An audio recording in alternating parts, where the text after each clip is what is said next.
उद्या म्हणजे सोमवार 29 जून या दिवशी अतिशय पावन आणि पवित्र असा सोमवारचा दिवस आहे आणि या दिवशी येत आहे अखंड सौभाग्य देणारी वटपौर्णिमा. हिंदू धर्मात वटपौर्णिमेच्या व्रताला अत्यंत महत्त्वाचे स्थान आहे. या दिवशी प्रत्येक सुवासिनी महिला आपल्या पतीच्या दीर्घायुष्यासाठी, उत्तम आरोग्यासाठी आणि सुखी संसारासाठी वडाच्या झाडाची पूजा करते. सावित्रीने आपल्या पतीचे म्हणजे सत्यवानाचे प्राण यमाकडून परत आणले होते. याच श्रद्धेने आणि कृतज्ञतेने आपण सर्वजण हे व्रत दरवर्षी मोठ्या भक्तिभावाने साजरे करतो.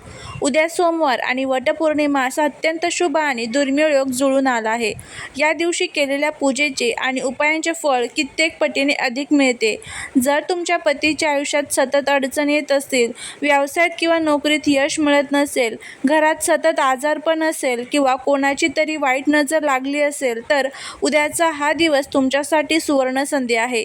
आजच्या व्हिडिओमध्ये आपण एक असा चमत्कारिक आणि सोपा उपाय पाहणार आहोत, जो पतीवरून ओवाळून टाकला की सर्व दोष, विघ्न, संकटे आणि नजर दोष कायमचे दूर होतील.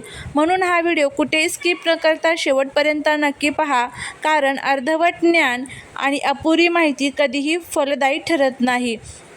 व्हिडिओ जर आवडला तर व्हिडिओला लाईक करा, चॅनलवरती नवीन असाल तर चॅनलला सबस्क्राईब करा आणि कमेंटमध्ये श्री गुरुदेव दत्त किंवा श्री स्वामी समर्थ लिहायला अजिबात विसरू नका, जेणेकरून स्वामींची तुमच्या कुटुंबावर, मुलांवर अगदी भरभरून अशी कृपा होईल. उपायांकडे जाण्यापूर्वी आपण वटपौर्णिमेची थोडी सविस्तर माहिती आणि तिचे महत्त्व समजून घेऊया, जेणेकरून पूजा करताना मनामध्ये पूर्ण श्रद्धा निर्माण होईल. वटवृक्ष म्हणजेच वडाचे झाड हे त्रिमूर्तीचे रूप मानले जाते. या झाडाच्या मुळामध्ये ब्रह्मदेव, खोडामध्ये भगवान विष्णू आणि फांद्यांमध्ये भगवान शिव यांचा वास असतो. म्हणूनच वडाच्या झाडाची पूजा केल्याने आपल्याला या तिन्ही देवतांचा आशीर्वाद एकाच वेळी प्राप्त होतो.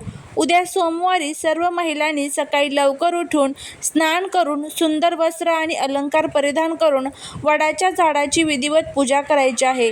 वडाला सुती धागा गुंडाळताना पतीच्या दीर्घायुष्याची आणि यशाची मनोभावे प्रार्थना करायची आहे.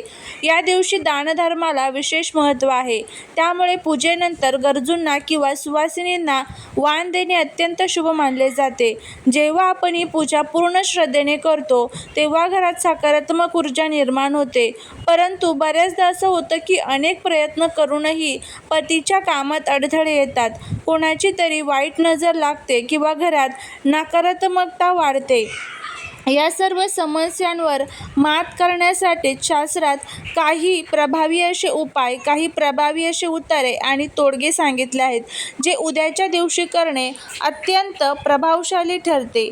आता आपण त्या मुख्य उपायाकडे वळूया, जो तुम्हाला पतीच्या सर्व अडचणी दूर करण्यासाठी करायचा आहे. हा उपाय करण्यासाठी तुम्हाला घरात सहज मिळणाऱ्या 4 ते 5 अत्यंत प्रभावी वस्तू एकत्र करून एक उतारा तयार करायचा आहे.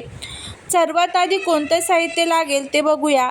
तुम्हाला लागेल एक पांढरा कोरा कागद किंवा एक लहान मातीची पंती, थोडे अख्खे काळे उडीद, थोडे गावरान गाईचे तूप किंवा मोहरीचे तेल, एक कापूरवडी, 2 लवंग ज्या अखंड असाव्यात, तुटलेल्या नसाव्यात, आणि थोडी काळी मोहरी ज्याला आपण राई म्हणतो.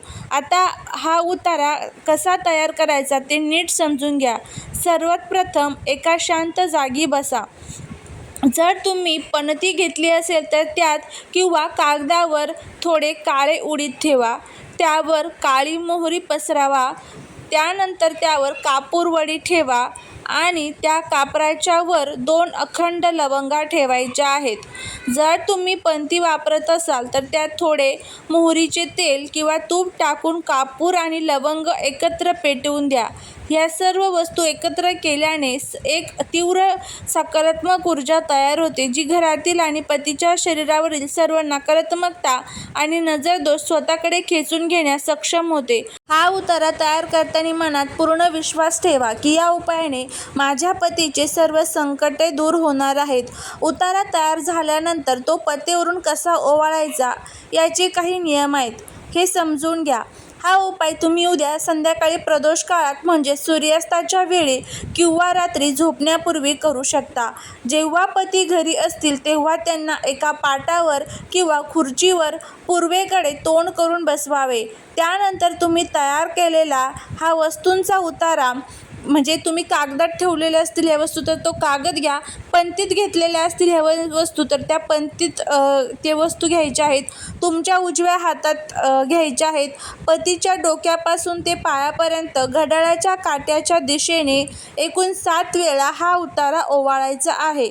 ओवाळत असताना मनातल्या मनात भगवान शिव, माता सतीचे स्मरण करावे आणि प्रार्थना करावी की हे ईश्वरा, माझ्या पतीवर असलेली सर्व विघ्न, संकटे, आजारपण, नकारात्मकता आणि लोकांची लागलेली वाईट नजर या वस्तूंसोबत दूर होऊ दे. त्याच्या कामात त्यांना यश मिळू दे आणि त्यांची सर्व इच्छा पूर्ती होऊ दे. ओवाळताना कुठेही घाई करू नका. शांत चित्तेने आणि पूर्ण श्रद्धेने 7 वेळा ओवाळून घ्या. पती ओवाळत असताना घरात शांतता असावी आणि कोणीही मध्येच टोकू नये याची विशेष काळजी घ्या. आता सर्वात महत्त्वाचा प्रश्न की या ओवाळलेल्या उतार्याचं पुढे काय करायचं. हा उतारा घेऊन तुम्हाला घराच्या बाहेर जायचे आहे. घराच्या मुख्य दरवाजाच्या बाहेर किंवा एखाद्या निर्जन जागी जिथे कोणाचा पाय पडणार नाही अशा ठिकाणी जाऊन त्या पंथीमधील किंवा कागदावरील व कापूर आणि लवंग पेटवून द्यायचे आहेत. कापूर जळत असताना त्यासोबत उडीद आणि मोहरी देखील थोडी जळेल. ती जळत असताना त्यातून निघणारा धूर पतीवरचे सर्व दोष भस्म करून टाकतो. जर बाहेर जाणे शक्य नसेल तर घराच्या गॅलरीत किंवा अंगणात एका कोपऱ्यात हा उतारा पेटवावा आणि त्याची राख नंतर एखाद्या झाडाच्या मुळाशी टाकून द्यावी. हा उपाय करून तुम्ही जेव्हा घरात परत याल तेव्हा मागे वळून पाहू नका. घरात आल्यावर आपले हात पाय स्वच्छ धुवावेत. उद्या सोमवार आणि वटपौर्णिमा हा अत्यंत दुर्मिळ योग सोबत आला आहे. वाया घालू नका. हा एक छोटासा आणि प्रभावी असा उपाय तुम्हाला उद्या आपल्या पतीसाठी करायचा आहे. करून बघा, तुम्हाला नक्कीच याचा खूप लाभ होईल. त्याचबरोबर बघा, ज्या वेळेस आपण एखादा उपाय करतो, एखादी सेवा करतो त्यावरती आपला पूर्ण विश्वास, पूर्ण श्रद्धा असणे खूप महत्त्वाचं आहे. पूर्ण भक्तिभावाने हा उपाय करा आणि मनामध्ये कुठेही किंतु परंतु येऊन देऊ नका की मी आता हा उपाय केला आहे मग त्याचा मला काही फायदा होईल का, किंवा माझ्या मुलांच्या, माझ्या पतीच्या जीवनातील सर्व संकटे दूर होतील का. तर अशा ज्या काही तुमच्या समस्या असतील ना तर त्या सर्व समस्या नक्कीच तुमच्या दूर होतील.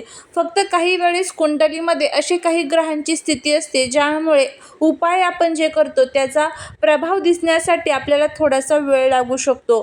त्यामुळे फक्त भक्तीने आणि विश्वासाने तुम्ही हा उपाय करा. नक्कीच तुम्हाला यश मिळेल. पतीच्या सर्व ज्या काही इच्छा, चांगल्या इच्छा असतील तर त्या पूर्ण होतील. मग त्या धनप्राप्ती, नोकरी प्राप्ती, सुख, संपत्ती, शांती, संतान प्राप्ती ज्या काही इच्छा असेल तर त्या पूर्ण होतील. कामात यश मिळेल. जे काही त्यांचं कामं असेल, नोकरी व्यवसायामध्ये यश मिळेल. असा हा प्रभावी उपाय तुम्हाला करायचा आहे. खूप साधा आहे, खूप सोपा आहे. तुम्ही करून बघा, नक्कीच तुम्हाला त्याचा फायदा होईल. झालेली सेवा ही महाराजांच्या चरणी रुजू करते. जर तुम्हाला हा व्हिडिओ आवडला असेल तर व्हिडिओला लाईक, शेअर, सबस्क्राईब करा. तुमच्या मित्रपरिवाराबरोबर, फ्रेंड्स, फॅमिलीबरोबर नक्की शेअर करा जेणेकरून त्यांनाही याचा खूप चांगला फायदा होईल. व्हिडिओमध्ये जर काही तुम्हाला उपाय करत असताना समजलेलं नसेल तर मला कमेंट करून सांगा. मी तुम्हाला त्याचे जे उत्तर आहे तर ते देण्याचा नक्कीच प्रयत्न करेल.